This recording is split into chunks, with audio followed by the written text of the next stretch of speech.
Assalamualaikum. Our today's topic of discussion is chemical reactions of alkenes. Last lecture में हमने ये discuss किया था कि अल्केन्स जो हैं वो लीस्ट रिएक्टिव क्लास हैं हाइड्रोकार्बन्स की, ठीक है। उसकी रीजंस हमने डिस्कस की थी कि क्यों ये लीस्ट रिएक्टिव हैं, ठीक है, बाकी हाइड्रोकार्बन्स की निस्बत। लेकिन स्टिल जो अल्केन्स हैं ये कुछ रिएक्शंस देते हैं, ठीक है, और वो रिएक्शंस ये देते हैं सर्टेन कंडीशंस की मदद से। जब हम उन कंडीशंस को सेट करते हैं, ठीक है, तो उस सूरत के अंदर क्या होता है कि अल्केन्स हमें कुछ रिएक्शंस दे देते हैं। तो आज हम उन्हीं रिएक्शंस को डिस्कस करेंगे। तो शुरू करते हैं आज का लेक्चर। बिस्मिल्लाहिर्रहमानिर्रहीम। सबसे पहले कंबस्टन, ठीक है, जो फर्स्ट रिएक्शन हम डिस्कस करने जा रहे हैं दैट इज़ कंबस्टन। वीडियो को एंड तक ज़रूर देखिएगा ताकि आपको इस टॉपिक की ठीक से समझ आ जाए, ठीक है। अब अगर कंबस्टन की बात की जाए तो कंबस्टन बेसिकली क्या होता है, ठीक है। कंबस्टन अल्केन्स के लिए अगर हम बात करें तो हम कहेंगे बर्निंग ऑफ अल्केन्स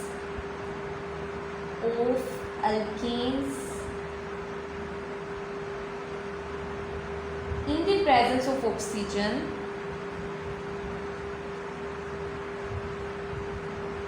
प्रेजेंस यानी मौजूदगी में किसकी, ऑक्सीजन की, ठीक है। In the presence of oxygen is called combustion. तो ये अल्केन्स के लिए इसकी डेफिनेशन आप ये लिखेंगे कि अल्केन्स को हमने बर्न कराना है, ठीक है, हीट करना है, किसकी मौजूदगी में, ऑक्सीजन की मौजूदगी। अब होता क्या है कि जैसे ही अल्केन्स को बर्न किया जाता है ऑक्सीजन की मौजूदगी के अंदर, तो ये हमें प्रोडक्ट्स देती है, दो तरह के प्रोडक्ट देती है। जैसे अगर हम यहाँ पर एक रिएक्शन ले लेते हैं एग्जाम्पल के तौर पर ताकि हमें बेहतर समझ आए, मीथेन की। मीथेन का क्या फार्मूला होता है, दैट इज़ CH4। अब हमने रिएक्शन कराना है इसका ऑक्सीजन की प्रेजेंस में, तो यहाँ पे हम 2 ऑक्सीजन के मॉलिक्यूल्स ले लेंगे, ठीक है। और यहाँ पे हम फ्लेम ऑफ कोर्स बर्न करना है, हीट करना है, तो उसके लिए फ्लेम तो रिक्वायर्ड होगी। अब यहाँ पे हमने कंडीशन सेट कर दी, पहली ऑक्सीजन और दूसरी हमने फ्लेम, यहाँ पे ये इसकी कंडीशन सेट किया कि टेम्परेचर बढ़ा दिया, ठीक है, किसकी मदद से, फ्लेम की मदद से। तो अब यहाँ पर क्या होगा कि ये जो मीथेन का मॉलिक्यूल है ये ब्रेक होगा ऑक्सीजन की मौजूदगी के अंदर और ये हमें दे देगा carbon dioxide plus water molecules. अब यहाँ पे अगर यहाँ पे कुछ अमाउंट ऑफ हीट भी प्रोड्यूस होगी, that is 891 kilojoule per mole, ठीक है।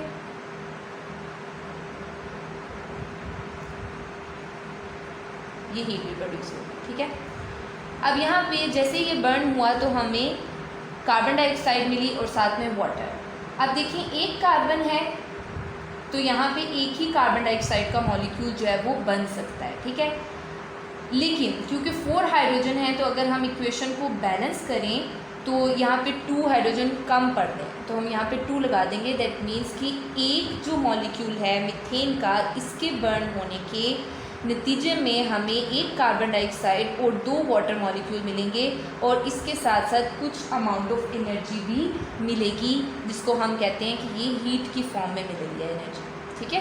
एनर्जी हमेशा हीट की फॉर्म में मिलती है ऐसे रिएक्शंस के नतीजे में।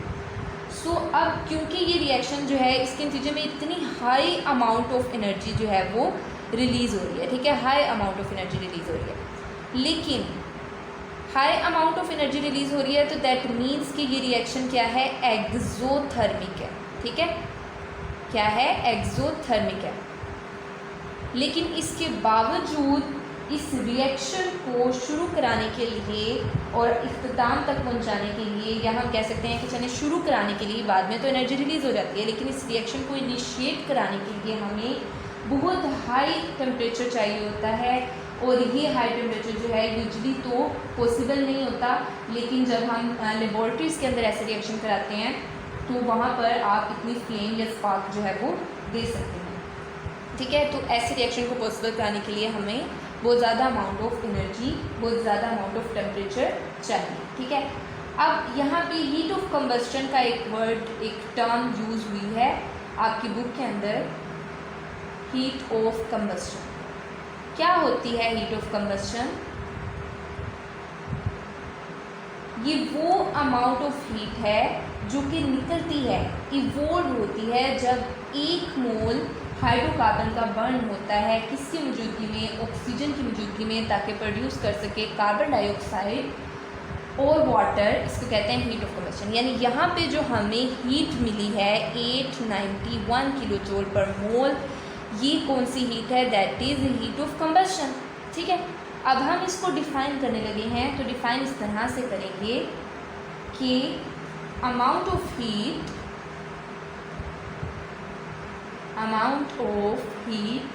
ये इंपॉर्टेंट डेफिनेशन है, ठीक है। इवोल्व्ड यानी जो बाहर निकलती है, व्हेन या प्रोड्यूस होती है, व्हेन 1 मोल ऑफ हाइड्रोकार्बन, ये यहाँ पे मैंने शॉर्ट फॉर्म लिखी है, आपने पूरी फॉर्म लिखनी है, ठीक है, पूरे स्पेलिंग लिखने हैं। Hydrocarbon is burned in the presence of oxygen and water, in the presence of oxygen to produce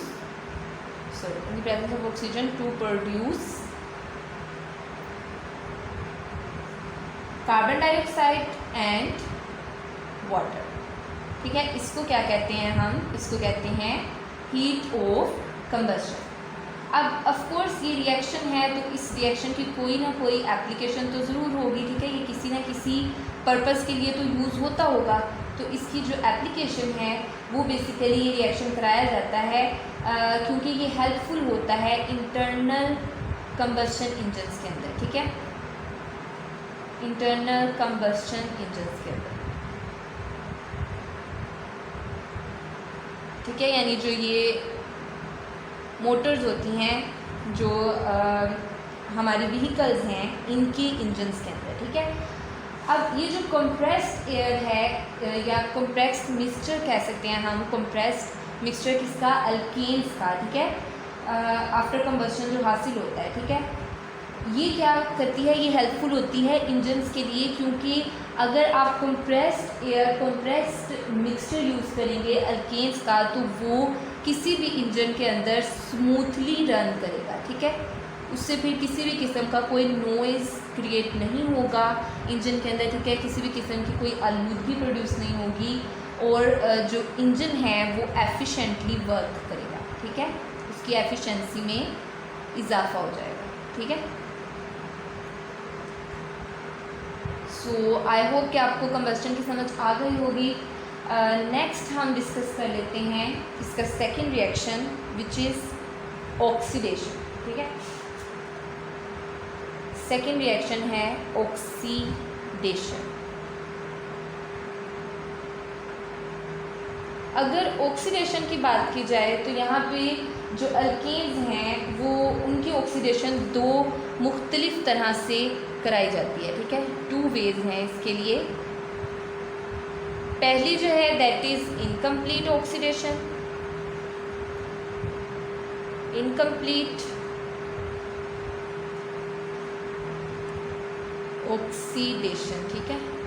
और जो सेकंड वन है दैट इज़ कंप्लीट ऑक्सीडेशन कह सकते हैं इसको, या फिर जो स्पेसिफिक टर्म आपकी बुक में यूज़ हुई है दैट इज़ कैटालिटिक ऑक्सीडेशन। क्या है? Catalytic oxidation. इसको हम पढ़ते हैं कि बेसिकली ये क्या होती है। सबसे पहले अगर बात कर ली जाए इनकम्प्लीट ऑक्सीडेशन की, तो इनकम्प्लीट ऑक्सीडेशन के अंदर क्या होता है कि लिमिटेड सप्लाई किया जाता है या दिया जाता है किसका? ऑक्सीजन का, ठीक है।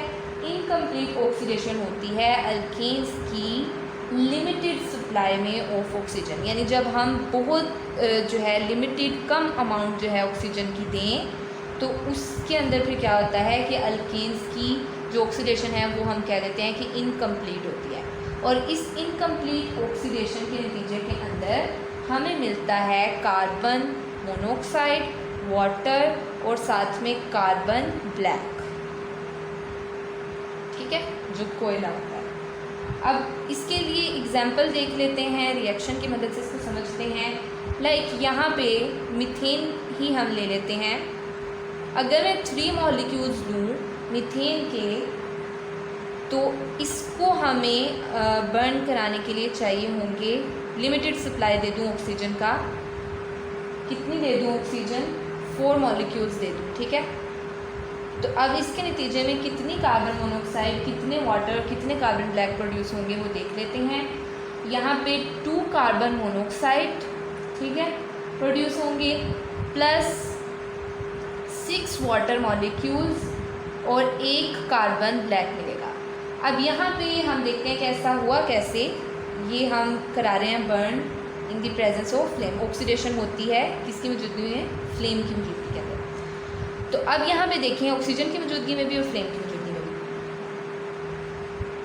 3 कार्बन थे, 2 तो इसमें चले गए कार्बन मोनोऑक्साइड के अंदर, ठीक है, और 2 ही ऑक्सीजन चले गए। यहाँ पे 4 2 8 ऑक्सीजन मॉलिक्यूल्स हैं, ऑक्सीजन एटम्स हैं, 8 ऑक्सीजन एटम्स हैं, 4 मॉलिक्यूल्स हैं, ठीक है। तो 8 ऑक्सीजन एटम्स में से 2 तो कार्बन मोनोऑक्साइड के अंदर आ गए, देन 6 जो है वो वाटर के अंदर चले गए, और यहाँ से 4 3 कितना होता है, दैट इज़ 12। तो यहाँ से जो है 6H2 अगर लिखूँ तो 6 2 12, तो यहाँ पे बैलेंस हो जाएगा, 12 ही हाइड्रोजन एटम बनते हैं, ठीक है। ये सारे के सारे हमने यूज़ कर लिए 12 के 12, और 6 ही हाइड्रोजन यहाँ पे आ गए। तो 6 ये ऑक्सीजन हो गए, सॉरी 6 ऑक्सीजन आ गए साथ में, यहाँ पे 6 ऑक्सीजन और ये 2 जो है मिलके कितने बने हमारे पास, 8। तो 8 पूरे हो जाते हैं ऑक्सीजन, ठीक है। अब पीछे बचता है सिर्फ 1 कार्बन। इसको कहते हैं इक्वेशन को बैलेंस करना। ये जो इक्वेशन को बैलेंस करने का तरीका है वो भी मैं आपको, वैसे तो मैंने अभी थोड़ा सा आपको बताया भी है, लेकिन इसको हम इंशाल्लाह डिटेल में किसी लेक्चर के अंदर डिस्कस करेंगे ज़रूर, ताकि आपको इसकी समझ आ जाए। यहाँ पे रिएक्शंस के अंदर इक्वेशन को बैलेंस करना आना आपको जो है वो आना चाहिए, ये बहुत ज़रूरी है। इसके बगैर जो रिएक्शंस हैं वो गलत भी हो जाते हैं, ठीक है। देन आ जाते हैं हम कंप्लीट ऑक्सीडेशन या कैटालिटिक ऑक्सीडेशन की तरफ, ठीक है।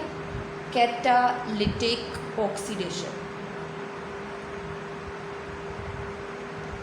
इसके अंदर क्या होगा कि जब लोअर अल्केन्स, कैटालिटिक ऑक्सीडेशन हमेशा हम कराएंगे लोअर अल्केन्स, क्योंकि हायर अल्केन्स के लिए फिर कंडीशंस भी और तरह से सेट करनी पड़ती हैं, वो लेबॉर्ट्री लेवल पर पॉसिबल नहीं होती, सॉरी इंडस्ट्रियल लेवल पर पॉसिबल नहीं होती, लेबॉर्ट्री लेवल पर तो क्योंकि छोटा लेवल होता है तो वहाँ पे जो साइंटिस्ट हैं, जो केमिस्ट हैं, वो अरेंज कर लेते हैं। लेकिन जब इंडस्ट्रियल लेवल पर ऐसे जो रिएक्शंस हैं वो पॉसिबल कराना मुश्किल हो जाता है, क्योंकि आपकी जो कॉस्ट है वो बहुत बढ़ जाती है, ठीक है, कॉस्टली हो जाते हैं ऐसे रिएक्शंस। तो लोअर अल्केन्स को जब बर्न किया जाता है, लोअर अल्केन्स, ठीक है, जिसमें कम नंबर ऑफ कार्बन्स हों,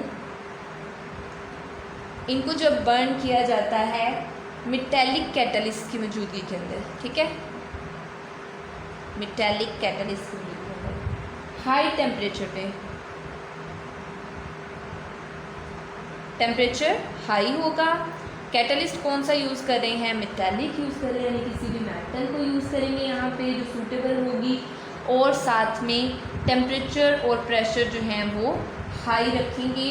तो यहाँ पे हमें जो कैटालिटिक ऑक्सीडेशन है एल्कीन की, उसके नतीजे में हमें बहुत सारे यूज़फुल प्रोडक्ट्स मिल जाते हैं, ठीक है।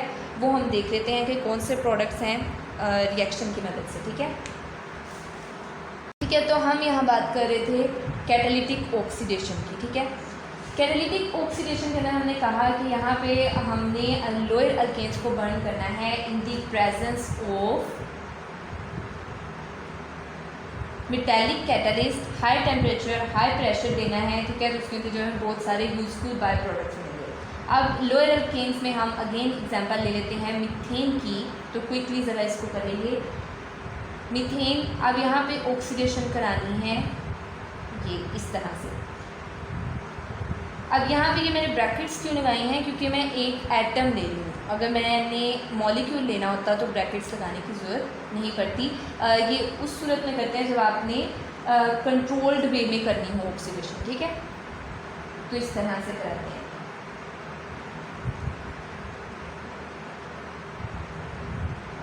सो यहाँ पर हमारे पास अगर हम कैटलिस्ट ले लेते हैं कॉपर को, मेटालिक कैटलिस्ट, ठीक है, कॉपर ले लिया हमने क्योंकि कॉपर एक मेटल है, ठीक है, इसको हम एज अ कैटलिस्ट यूज़ कर रहे हैं यहाँ पर।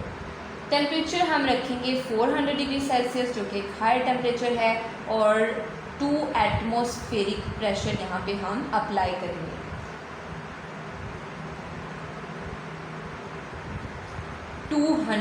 एटमॉस्फेरिक प्रेशर, ठीक है। जैसे ही हमने 200 एटमॉस्फेरिक प्रेशर जो कि एक हाई प्रेशर है इसको अप्लाई किया कॉपर की मौजूदगी के अंदर 400 डिग्री सेल्सियस टेम्परेचर के अंदर, तो क्या होगा कि यहाँ पे जो एक हाइड्रोजन है वो कुछ इस तरह से अरेंज करेगी अपने आप को OH, ठीक है। देखें यहाँ पे एक H ओपन करके अगर हम लिखें, इसको समझाने के लिए आपको बताने लगी हूँ कि एक ऑक्सीजन हमें चाहिए, ठीक है, ऑक्सीजन का एटम।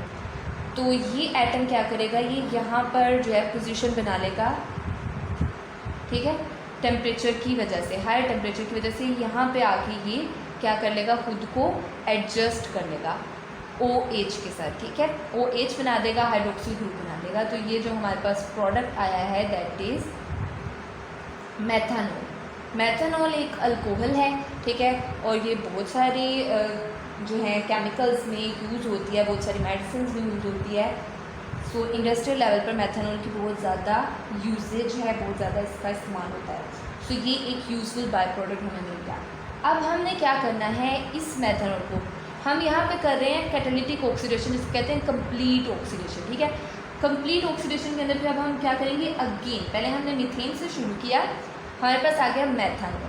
अब अगर हमें मेथनॉल नहीं चाहिए, ठीक है, हम क्या करेंगे, मेथनॉल को फर्दर जो है रिएक्ट कराएंगे ऑक्सीजन के साथ, इसकी फर्दर ऑक्सीडेशन कराएंगे, और हमारे पास जो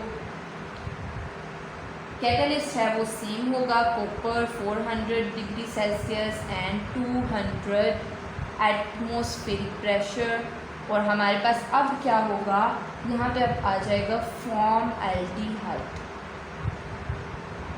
ठीक है। आपने ये जहन में रखना है कि हमेशा जो रिप्लेस होने वाली चीज़ है वो हाइड्रोजन, ठीक है, हाइड्रोजन ने रिप्लेस होना है। जब तक इसके पास हाइड्रोजन मौजूद हैं उस वक़्त तक क्या होता रहेगा, ऑक्सीडेशन होती रहेगी, और हमारे पास जो प्रोडक्ट्स हैं यूज़फुल वो आते रहेंगे। यहाँ पे हमारे पास आ गया फॉर्मएल्डिहाइड, इसको हम इस तरह भी लिख सकते हैं, ठीक है, दोनों तरफ हाइड्रोजन, ये एक एल्डिहाइड है, ठीक है, और स्पेसिफिकली हम इसको कहते हैं फॉर्मएल्डिहाइड, ठीक है, फॉर्मएल्डिहाइड। प्लस आ जाएगा वाटर मॉलिक्यूल, ठीक है, फॉर्मएल्डिहाइड मिल जाएगा और बाय प्रोडक्ट के तौर पे वाटर जो है वो मिल जाएगा। देन अब यहाँ पे क्योंकि मज़ीद हमारे पास हाइड्रोजन मौजूद हैं, तो जब तक ये रहेंगे कार्बन के साथ अटैच तब तक हम इसकी ऑक्सीडेशन जो है वो करवाते जाएंगे। अब क्या होगा कि ये जो फॉर्मएल्डिहाइड है इसकी फर्दर ऑक्सीडेशन होगी, कैटलिस्ट सेम रहेगा, बार बार लिखने की ज़रूरत तो नहीं है ना, कॉपर और 400 degree Celsius temperature, 200 atmospheric pressure.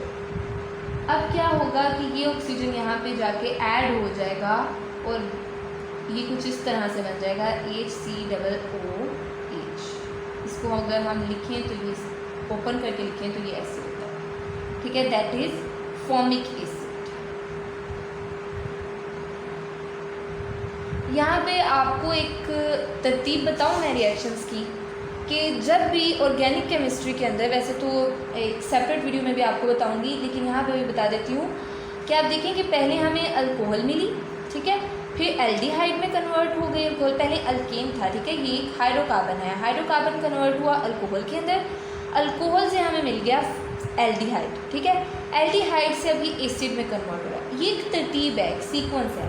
क्या होता है कि जब भी हम हाइड्रोकार्बन, चाहे वो अल्कीन है, ठीक है, अल्कीन और अल्काइंस, ठीक है, इनको जब भी हम रिएक्ट कराएंगे तो उसकी सूरत में क्या होगा, सबसे पहले हमारे पास हमें मिलेगा तीनों की सूरत में, पहले हमें अल्कोहल ऑक्सीडेशन पे, ठीक है, जब ऑक्सीडेशन कराएंगे अल्कोहल, फिर एल्डिहाइड फर्दर ऑक्सीडेशन कराएंगे तो एल्डिहाइड या कीटोन में से एल्डिहाइड या कीटोन आएगा हमारे पास अल्कोहल की ऑक्सीडेशन की। फिर जब देन हम इसकी फर्दर ऑक्सीडेशन कराएंगे तो फर्दर ऑक्सीडेशन के नतीजे के अंदर हमें क्या मिलेगा, एसिड, कार्बोक्सिलिक एसिड, ठीक है, कार्बोक्सिलिक एसिड। ये इंशाल्लाह मैं दोबारा आपको सही तरह से बताऊंगी। और फिर जब हम कार्बोक्सिलिक एसिड की फर्दर ऑक्सीडेशन कराएंगे तो ये हमें दे देगा कंबस्टन प्रोडक्ट, ठीक है। कंबस्टन प्रोडक्ट क्या होता है, कार्बन डाइऑक्साइड और वाटर। अब यहाँ पे हम करके भी देख लेते हैं कि ये जो हमारे पास एसिड आ गया है HCOOH, that is formic acid, जो कि कार्बोक्सिलिक एसिड है, क्योंकि इसके अंदर ये कार्बोक्साइल ग्रुप मौजूद है। अगर आपने फंक्शनल ग्रुप्स किए हैं तो उस पर भी एक वीडियो मैंने बनाई हुई है, आप देख लीजिएगा। फंक्शनल ग्रुप्स के नाम से सर्च करेंगे वाहिद तालीम जोन तो आपको मिल जाएगी वो वीडियो। यहाँ पे ऑर्गेनिक केमिस्ट्री के अंदर आपको फंक्शनल ग्रुप्स का जो है उसकी अच्छी खासी नो हाउ होनी चाहिए, तभी आपको ऑर्गेनिक केमिस्ट्री की समझ आएगी, वरना नहीं, ठीक है। यहाँ पे again copper as a metallic catalyst और हमारे पास 400 degree Celsius temperature, 200 atmospheric pressure. Further oxidation कराएंगे तो हमारे पास यहाँ पे आ जाएगा कार्बन डाइऑक्साइड प्लस वाटर, ठीक है। ये और ये हमारे पास मिल जाएंगे, वाटर बना देंगे, और यहाँ से जो कार्बोनाइल ग्रुप है और ये ऑक्सीजन मिलके क्या बना देंगे, कार्बन डाइऑक्साइड। सो यहाँ पे आपने देखा कि ये सीक्वेंस है। अल्केन की जब फर्स्ट टाइम ऑक्सीडेशन कराई तो उसने मेथनॉल दिया जो कि एक यूज़फुल प्रोडक्ट है। देन जब सेकंड टाइम कराई तो उसने एक एल्डिहाइड दिया। थर्ड टाइम कराई तो उसने फॉर्मिक एसिड दिया जो कि कार्बोक्सिलिक एसिड है। फोर्थ टाइम जब हमने कराई तो कंबस्टन प्रोडक्ट दिया। अब फर्दर इसकी ऑक्सीडेशन पॉसिबल नहीं है, ठीक है। अब हम कह सकते हैं कि अल्केन जो है वो कम्प्लीटली ब्रेक हो चुका है, इसकी कंप्लीट ऑक्सीडेशन हो चुकी है।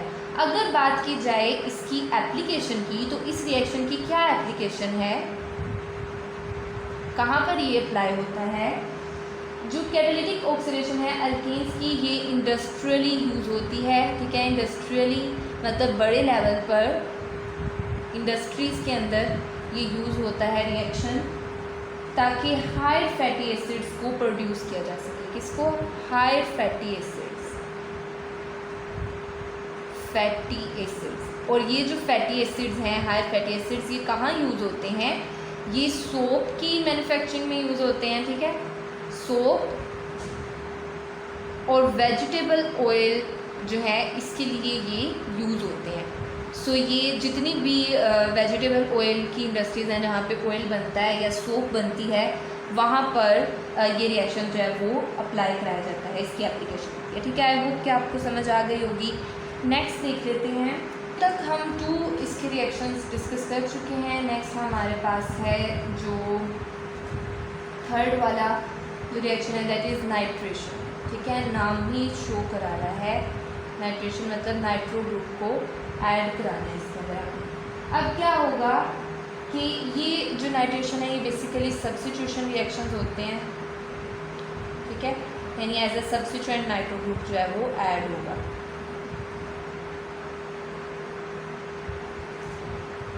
अब यहाँ पे क्या होता है कि अल्केन्स जो हैं उसकी कोई भी हाइड्रोजन जो है, कोई भी एक हाइड्रोजन जो है वो रिप्लेस हो जाती है किससे, नाइट्रो ग्रुप से, ठीक है, रिप्लेस करके देख लेते हैं। यहाँ पे एग्जांपल है हमारे पास, हमने ये शुरू में डिस्कस किया था कि ऑर्डिनरी कंडीशन के अंदर ऐसा नहीं होता, तो ऑफ कोर्स इसके लिए कोई कंडीशन भी होगी। कंडीशन क्या है वो भी देख लेते हैं। यहाँ पे एग्जांपल ले रहे हैं हम मीथेन की, और नाइट्रो ग्रुप को ऐड कराने के लिए हम एसिड हमें चाहिए जो कि है नाइट्रिक एसिड, हमारे पास HONO2, ठीक है। इसको रिएक्ट कराएंगे। कंडीशन क्या सेट करनी है, हाई टेम्परेचर चाहिए, ठीक है। अब वो जो हाई टेम्परेचर है वो 400 से 500 डिग्री सेल्सियस तक हो सकता है, ठीक है, नाइट्रो ग्रुप को ऐड कराने के लिए जो हमें चाहिए। तो अब क्योंकि मीथेन जो है वो सिंपलेस्ट अल्केन है, वो शॉर्ट है, इसके अंदर एक ही जो है कार्बन एटम मौजूद है, तो यहाँ पर हमें राउंड अबाउट 450 डिग्री सेल्सियस तक टेम्परेचर चाहिए होगा, ठीक है। और यहाँ पे क्या होगा, सिंपली एक जो हाइड्रोजन है ये इस नाइट्रो ग्रुप से रिप्लेस हो जाएगी, CH3, और हमारे पास आ जाएगा NO2। ठीक है, अब रह गया ये हाइड्रोक्सिल ग्रुप और ये हाइड्रोजन, ये क्या करेंगे, ये आपस में कंबाइन होकर बना देंगे water as a by product. ठीक है, तो ये था रिएक्शन। इसके लिए हमें सिर्फ टेम्परेचर चाहिए और रिएक्शन कराना किसकी मौजूदगी में है, एसिड की मौजूदगी में। ठीक है, जो कि हमारे पास नाइट्रिक एसिड। अब ये जो प्रोडक्ट बना है दैट इज़ नाइट्रोमीथेन। इसकी एप्लीकेशन भी देख लेते हैं क्या है।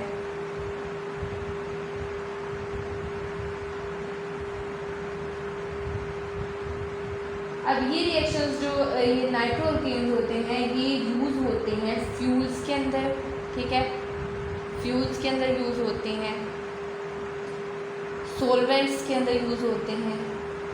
उसके अलावा ये इनऑर्गेनिक सिंथेसिस में भी यूज़ होते हैं। किसमें, इनऑर्गेनिक सिंथेसिस में, मतलब जो हम प्रिपरेशन कराते हैं इनऑर्गेनिकली, ठीक है, खुद से, उन सिंथेसिस के अंदर भी क्या होता है, नाइट्रोमीथेन जो है वो यूज़ होता है। सो इन सब के अंदर नाइट्रोमीथेन यूज़ होता है। सो ऑफ कोर्स इसकी भी इंडस्ट्रियल वैल्यू है। सो ये इसकी एप्लीकेशन थी। अब हम डिस्कस करने जा रहे हैं मोस्ट इम्पोर्टेंट रिएक्शन अल्केन्स का। फोर्थ वन रिएक्शन हम डिस्कस करने जा रहे हैं यहाँ पे, and probably the last one, halogenation. ठीक है, हैलोजिनेशन यहाँ पे नाम ही शो कर रहा है। हेलो का मतलब होता है कोई भी हैलोजन ग्रुप जिसको हम X से रिप्रेजेंट करते हैं, और ये हो सकते हैं फ्लोरीन, क्लोरीन, ब्रोमीन, आयोडीन। ठीक है, कोई भी हो सकता है। अगर स्पेसिफिकली अल्केन्स की बात की जाए तो अल्केन्स रिएक्ट करते हैं किसके साथ, ये रिएक्ट करेंगे मोस्टली क्लोरीन और ब्रोमीन के साथ। और इस रिएक्शन के लिए जो कंडीशन होगी वो ये कि हमें या तो सनलाइट चाहिए होगी, ठीक है, या अल्ट्रावायलेट लाइट, यूवी जिसको कहते हैं, या फिर हाई टेम्परेचर चाहिए होगा। ठीक है, तीनों में से कुछ भी हम ले सकते हैं। ठीक है, कोई सी भी कंडीशन ले सकते हैं। इसकी मौजूदगी के अंदर ये अल्केन्स जो हैं इनके साथ रिएक्ट करेंगे क्लोरीन और ब्रोमीन के साथ, और जो है हमारे पास जो रिएक्शन के नतीजे में क्या होगा कि अल्केन्स के जितने भी हाइड्रोजन एटम्स होंगे वो तमाम के तमाम इन हैलो ग्रुप्स के साथ रिप्लेस हो जाएंगे। ठीक है, इस प्रोसेस को हम कहते हैं हैलोजिनेशन। ठीक है, सो अब ये जो हैलोजिनेशन है इसका एक्सटेंट, इसकी हद, मतलब कि कितना होगा, ये डिपेंड करती है कि हम जो हैलो ग्रुप्स हैं या हम ये जो हैलोजन हैं वो कितने ले रहे हैं। ठीक है, इनकी अमाउंट पे रिएक्शन का एक्सटेंट जो है वो, उसकी हद जो है वो डिपेंड करती है। अगर आप बहुत ज़्यादा अमाउंट में लेंगे तो किसी भी अल्केन के सारे हाइड्रोजन एटम्स रिप्लेस किए जा सकते हैं इसकी मदद से। अब यहाँ पे जो है फ्लोरीन, क्लोरीन, ब्रोमीन, आयोडीन, मैंने कहा कि तमाम के तमाम हैलोजन हैं, तो क्यों सिर्फ क्लोरीन और ब्रोमीन ही के साथ रिएक्ट करेगा अल्कीन, फ्लोरीन और आयोडीन के साथ क्यों नहीं रिएक्ट करेगा? ठीक है, उसकी रीज़न है इनका जो रिएक्टिविटी ऑर्डर है उसको हम देख लेते हैं। सबसे पहले इसको आप ध्यान से देखिएगा और एंड तक देखिएगा, क्योंकि halogenation most important long question है। ठीक है, अभी तक हमने जितने भी रिएक्शंस पढ़े वो एज ए शॉर्ट क्वेश्चन तो आ सकते हैं, लेकिन लॉन्ग क्वेश्चन के तौर पर वो नहीं आ सकते, लेकिन ये एज ए लॉन्ग क्वेश्चन जो है वो आएगा अकेला, सेपरेट से। ठीक है, तो अगर ऑर्डर की बात की जाए रिएक्टिविटी की तो फ्लोरीन सबसे पहले आता है। ठीक है, देन क्लोरीन, फिर bromine, Br2 and then iodine. ठीक है, फ्लोरीन मोस्ट रिएक्टिव हैलोजन है। ठीक है, मोस्ट रिएक्टिव है, ये बहुत जल्दी और बहुत इजीली रिएक्ट कर जाता है किसी भी एटम के साथ, किसी भी हाइड्रोकार्बन के साथ। ठीक है, अब यहाँ पे इसकी रिएक्टिविटी ऑर्डर भी आप देख सकते हैं, ऑर्डर में भी सबसे ज़्यादा रिएक्टिविटी इसकी है।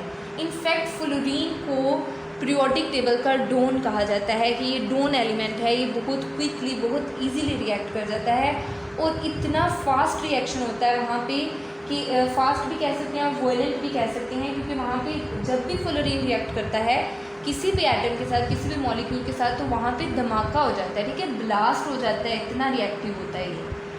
तो इसके साथ तो रिएक्शन पॉसिबल ही नहीं हो सकता। क्यों? क्योंकि इसने जहाँ भी रिएक्ट करना है, जब भी रिएक्ट करना है, तो इसने ब्लास्ट कर देना है, ठीक है। तो वो उसके नतीजे में हमें कोई प्रोडक्ट तो मिलेगा ही नहीं, तो इसके साथ रिएक्शन कराने का कोई फ़ायदा नहीं होगा। इसलिए फ्लोरीन के साथ रिएक्शन जो है वो कम और बेशी कराई जाती है।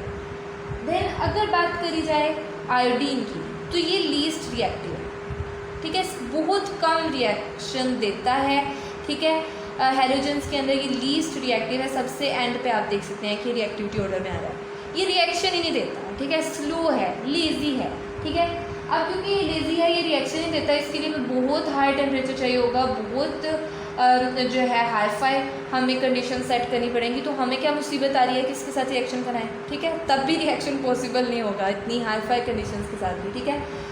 तो हम क्या करेंगे कि इसके साथ भी रिएक्शन नहीं कराएंगे और फ्लोरीन के साथ भी। इसके साथ इसलिए नहीं क्योंकि ये मोस्ट रिएक्टिव है, इसके साथ इसलिए नहीं क्योंकि लीस्ट रिएक्टिव है। तो इन दोनों के साथ रिएक्शन जो है वो पॉसिबल हो ही नहीं सकता। इसके साथ जो है वो वॉयलेंट होगा और इसके साथ होगा ही नहीं, ठीक है। अगर हो जाए बिलफर्स तो भी रिवर्सिबल हो जाएगा, रिवर्स हो जाएगा रिएक्शन। तो हम बात कर रहे थे हैलोजिनेशन की। हैलोजिनेशन का जो मैकेनिज़्म है वो बेसिकली होता है फ्री रेडिकल मैकेनिज्म, ठीक है।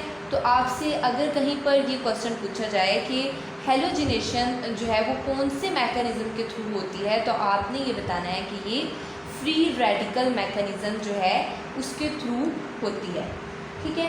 ये एज अ ऑब्जेक्टिव आपसे पूछा जा सकता है। देन जो है हमारे पास स्टेप 1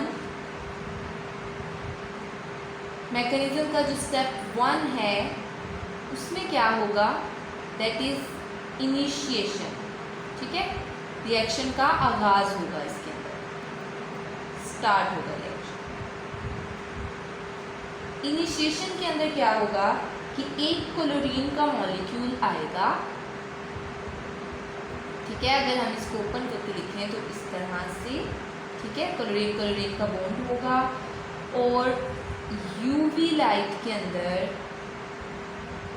या फिर सनलाइट के अंदर, इसकी मौजूदगी के अंदर क्या होगा कि ये जो बॉन्ड है यहाँ से ब्रेक होगा और एक इलेक्ट्रॉन जो है इस वाले क्लोरीन का इस पे शिफ्ट हो जाएगा और इस वाले क्लोरीन का इस पे शिफ्ट हो जाएगा रेडिकल की सूरत में, ठीक है। यहाँ से बॉन्ड ब्रेक हुआ और जो इन्होंने एक एक इलेक्ट्रॉन दिया था इस बॉन्ड के बनाने के दौरान, वो एक एक इलेक्ट्रॉन ये अपना वापस अपने ऊपर ले लेंगे रेडिकल की सूरत में।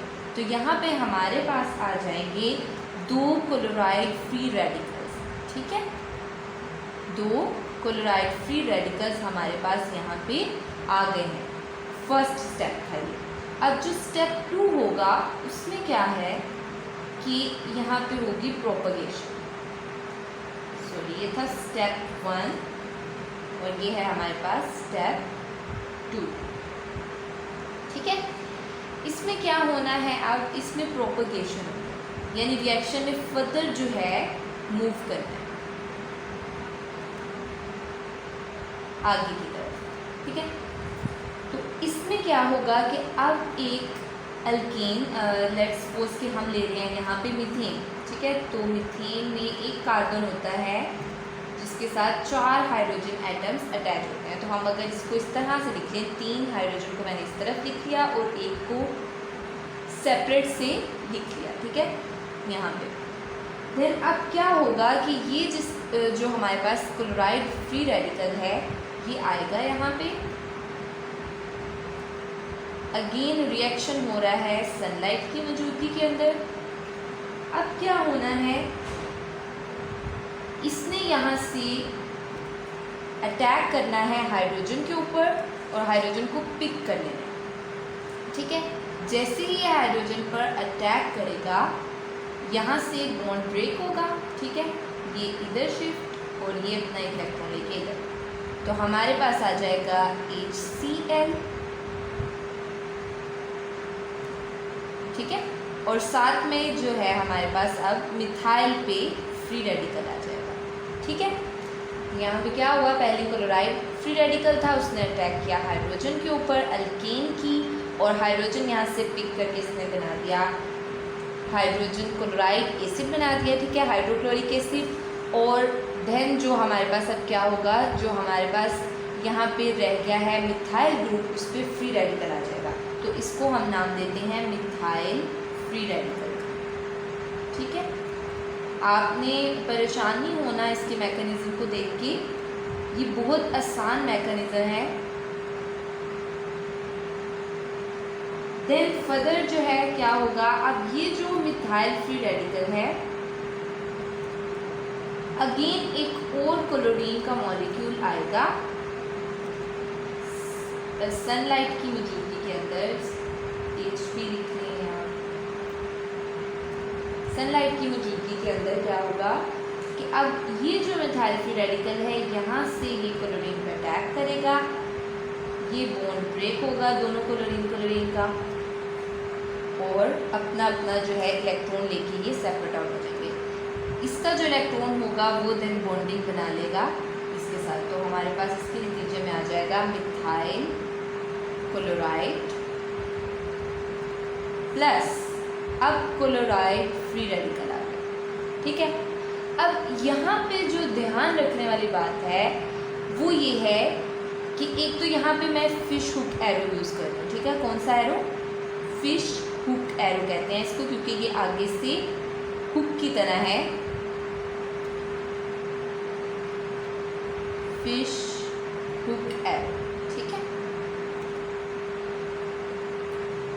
ये तब यूज़ किया जाता है जब एक ही इलेक्ट्रॉन जो है उसकी शिफ्टिंग हो रही हो, उसने अटैक करना हो। ठीक है, जब रेडिकल का अटैक होता है, रेडिकल ने अटैक करना होता है, तो उस वक्त हम फिश हुक एरो यूज़ करते हैं, हाफ हेडेड एरो भी आप इसको कह सकते हैं।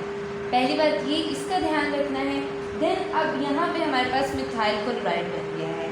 अब नेक्स्ट क्या होगा, यही दोनों स्टेप्स जो हैं बार बार रिपीट होते जाएंगे, और इसी तरह से जो हैलोजन का मिक्सचर है वो सब्स्टिट्यूट होता रहेगा यहाँ पर। ठीक है, किसके साथ, अल्केन के साथ, अल्केन की कार्बन के साथ। जितने हाइड्रोजन होंगे ये तमाम के तमाम रिप्लेस हो जाएंगे हेलो ग्रुप्स के साथ। ठीक है, और यहाँ पर आपने जो ध्यान में रखने वाली बात है वो ये कि जिस पर रेडिकल होगा, चाहे वो क्लोराइड पर हो या फिर वो कार्बन पर हो, जिस पर रेडिकल होगा उसने अटैक करना है, और जिस पे रेडिकल नहीं होगा उस पर अटैक किया जाएगा। ये अभी हम करके भी देखते हैं।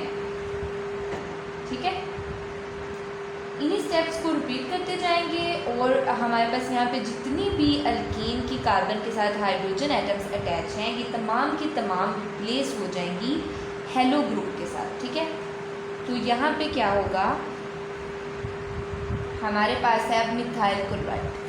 अगर ओपन करके लिख लें तो ज़्यादा आसानी होगी समझने में। अब क्लोराइड को मैं यहाँ पे लिख रही हूँ, और HSC ऐसे मैंने लिख दिया। ठीक है, कोई इशू तो नहीं है ना इसके साथ। देन अब यहाँ पे जो क्लोराइड फ्री रेडिकल है ये आएगा,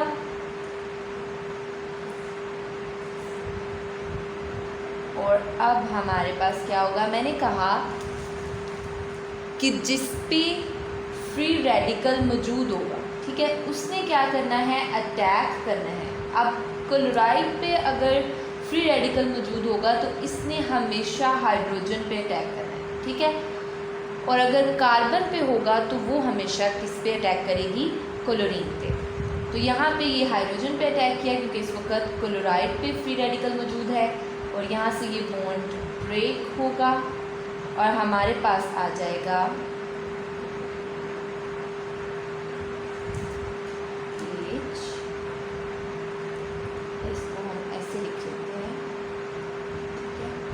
H और CH लिख लेती हूँ यहाँ पे, क्लोराइड। और देन हमारे पास आ जाएगा यहाँ पे, अब इस पर फ्री रेडिकल, ये हमारे पास बन गया मिथाइलिन फ्री रेडिकल, प्लस आ जाएगा HCl।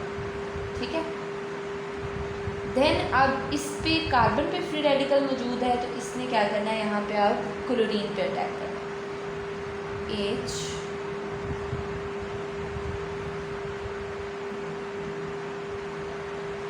क्लोरीन का एक और मॉलिक्यूल आया सनलाइट की मौजूदगी में। अब इस पे फ्री रेडिकल है तो इसने अटैक करना है क्लोरीन पे, यहाँ से ये ब्रेक होगा और ये हमारे पास आ जाएगा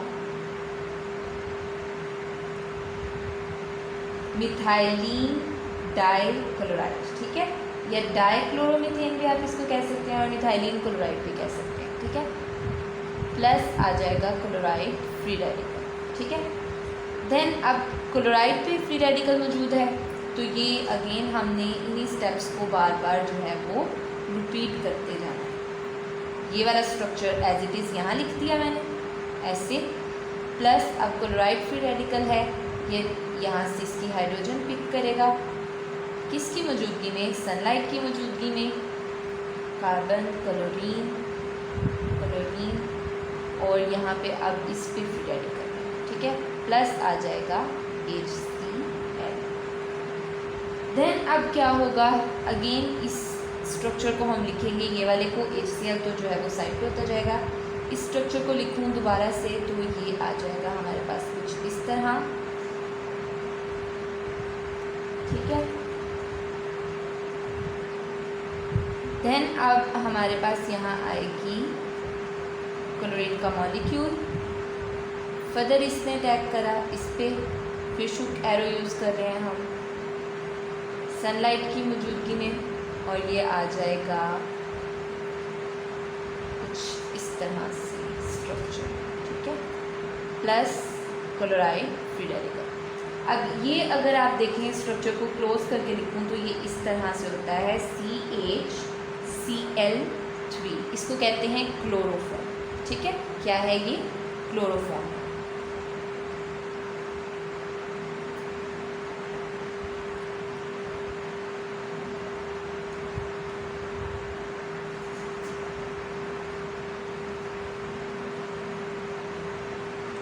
क्लोरोफॉर्म आ गया। देन अब यहाँ पे आप इसको ट्राइक्लोरोमीथेन भी कह सकते हैं, ठीक है।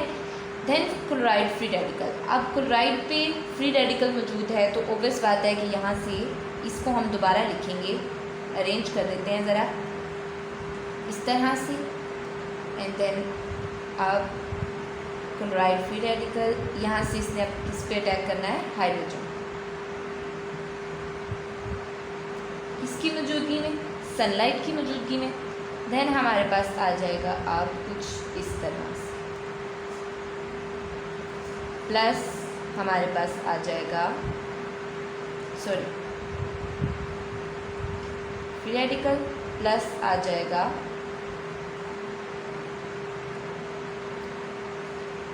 मार्कर शेल, इंक ख़त्म हो गई है, अच्छा ये वाला यूज़ कर लेते हैं HCl, ठीक है।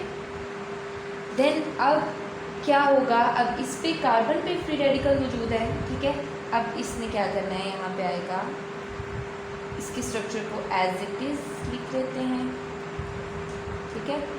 फ्री रेडिकल मौजूद है इस पे, और यहाँ पे क्लोरीन का मॉलिक्यूल आएगा, इस कार्बन ने अटैक किया इसके ऊपर, यहाँ से ये दोनों सेपरेट आउट होंगे, बॉन्ड ब्रेक हुआ किसकी मौजूदगी में, सनलाइट की मौजूदगी में, और यहाँ पे हमारे पास आ जाएगा CCl4, ठीक है। अब कोई फर्दर हाइड्रोजन मौजूद नहीं है, प्लस क्लोराइड फ्री रेडिकल, ठीक है। ये हमारे पास आ गया है टेट्राक्लोरोमीथेन, या आप इसको कार्बन टेट्राक्लोराइड भी कह सकते हैं, ठीक है। अब ये कार्बन टेट्राक्लोराइड हमारे पास फाइनल है, फर्दर कोई हाइड्रोजन मौजूद नहीं है, इसलिए क्या होगा कि अब हम फर्दर रिएक्शन नहीं करा सकते, तो ये रिएक्शन यहीं पे जो है ख़त्म होता है। अब इसको हमने स्टेप 3 के अंदर हमने टर्मिनेशन करानी है, ठीक है, टर्मिनेशन स्टेप 3, ठीक है। इसको क्या नाम देंगे, टर्मिनेशन, जहाँ पे रिएक्शन ने एंड होना है।